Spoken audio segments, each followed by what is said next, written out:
That morning, I stopped going to farm.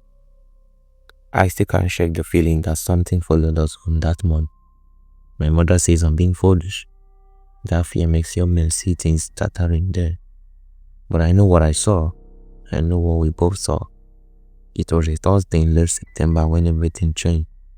The rains had been good that year, and our cassava needed harvesting before the soil turned to mud. My mother woke me at 4:15 a.m., same as always, shaking my shoulder until I groaned and sat up on my mat. The kerosene lamp cast her shadow huge against the wall of her two-room house. "Carlo, we go today," she said. Just that. No good morning, no asking if I slept well. At 63, my mother had no patience for pleasantries. No work waited. I pulled on my trousers and the shirt I had worn the day before. Outside, the darkness was absolute. This wasn't the darkness of a city with street lights bleeding through curtains. This was village darkness, the kind that makes you understand why ancestors feared the night. The only sound was the distant cock crow from Mama Ngozi's compound. Always the first to announce morning, too early. We set off down the path, my mother leading with a lamp held high. I carried the matches and the basket. The path to our farm was about 40 meters on foot, winding through a stretch of forest before opening to the cleared farmland beyond, which was about 40 minutes on foot. We had walked it 1,000 times. I could probably walk it blind. But that morning felt different from the start. The air was thick, heavy in a way that had nothing to do with humidity. My mother felt it too. I could tell by how she kept adjusting her wrapper, pulling it tighter around her waist, looking over her shoulder. We didn't speak. In my family, we've never been big talkers, but this silence had weight to it. We entered the forest section about 20 minutes in. The path narrowed here, palm fronds brushing our shoulders. The darkness pressed closer despite the lamp. That's when I heard it first. It sounded like breathing, but not quite. More like air being pushed through a narrow space. Rhythmic, deliberate. "Mama, you hear that?" "Keep walking," she said. Her voice was tight. The breathing sound grew louder. It seemed to come from everywhere at once. From the trees, from the ground, from the air itself. My skin prickled. I wanted to run, but my mother's back was straight. Her face steady. If she could walk, so could I. I was 19, not a child. Then the lamp went off. Just like that, no flicker, no warning. One moment we had light. The next we stood in absolute blackness. My mother stopped so abruptly I nearly walked into her back. "Don't move," she whispered. I froze. The breathing sound had stopped too, replaced by something worse. Silence. Complete silence. No insects, no night birds, no rustling leaves, nothing. The forest had gone dead quiet, like it was holding its breath. My eyes adjusted slowly. Shapes began to emerge from the darkness. Trees, the path, and then I saw it. About 30 feet ahead, standing in the middle of the path, was a figure. Tall, too tall. Its proportions were wrong. Limbs were too long. Head tilted at an angle that made my stomach turn. It wasn't moving. It was just standing there, facing us. I felt my mother's hand grip my waist. Her fingers were cold. "Look at the ground," she hissed. "Don't look at it directly." I dropped my gaze, staring at the packed earth of the path. My heart hammered so hard I thought it might crack my legs. Sweat ran down my back despite the cooling morning. "We are going to walk," my mother said, her voice barely audible. "Slowly, stay close." She started forward. I followed, eyes on the ground, watching our feet moving from the other. Left, right, left, right. I could feel the thing's presence as we approached. Could sense its strongness like a physical pressure against my skin. We passed within 10 feet of where it stood. The smell hit me there.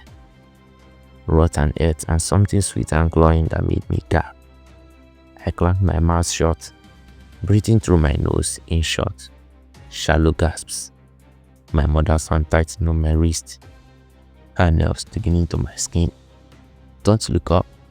Don't look up. Don't look up. Bet I looked up. I couldn't help it. Some primal part of my brain needed to know what I was walking past. Needed to see the threat. The thing turned its head toward me.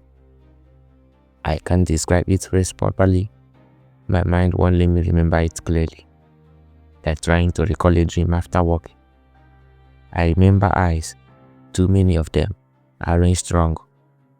I remember a mouth that opened vertically instead of horizontally. I remember that it smiled. Then we were past it, stumbling forward, and my mother was pulling me along, faster now, nearly running. The lamp remained unlit in her hand, useless. Behind us, I heard movement, not footsteps, something else, a sliding, dragging sound. Don't look back, my mother said. Whatever you do, Carl, don't look back. We burst out of the forest section into the open farmland. The sky had lightened to a deep pop, ray down light washing over the cassava fields. My mother didn't stop until we reached the corner of our pilot, far from any tree line. Only then did she release my wrist after reaching the center of her plots. Only then did we turn around. The tree line was empty. Nothing emerged from the forest. The sliding sound had stopped. We stood there, both of us shaking, as the sun began to rise. My mother pulled at her matches with trembling hands and relit the lamp. Though we no longer needed it, she examined it carefully, turning it over.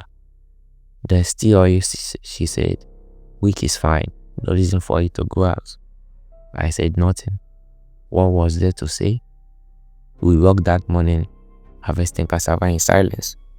My mother attacked the plants with unusual vigor, her machete biting deep into the earth.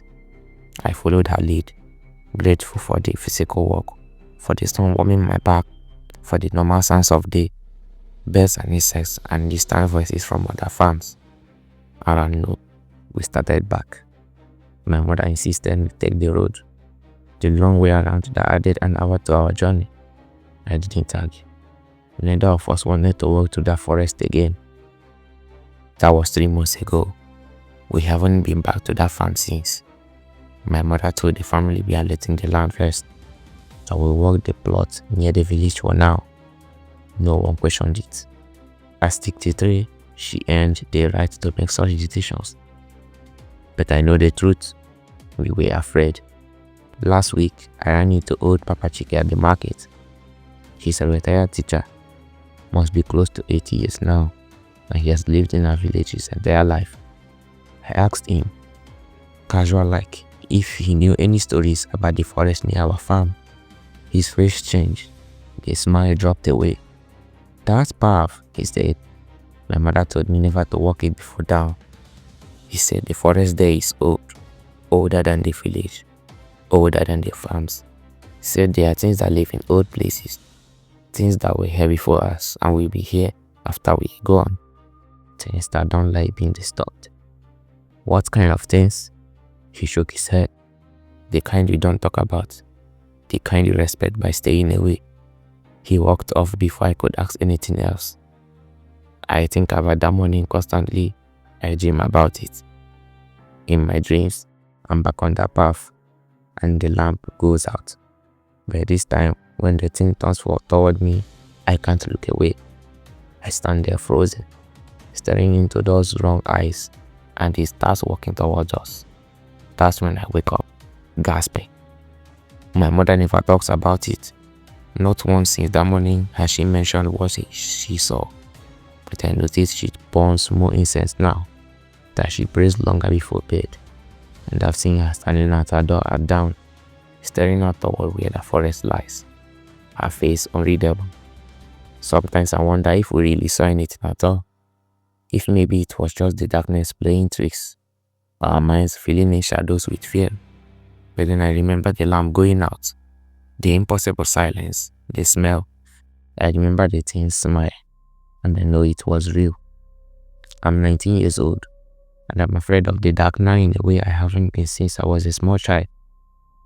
I'm afraid of forests and empty paths, and the hour before dawn. I'm afraid that one day I will wake up to find my mother gone, drawn back to that farm by obligation of stubbornness or something else. Something calling to her. Because sometimes, late at night when the house is quiet, I swear I can hear it. That breathing sound, that rhythm. It's faint, barely there, but it's real. And it's getting closer.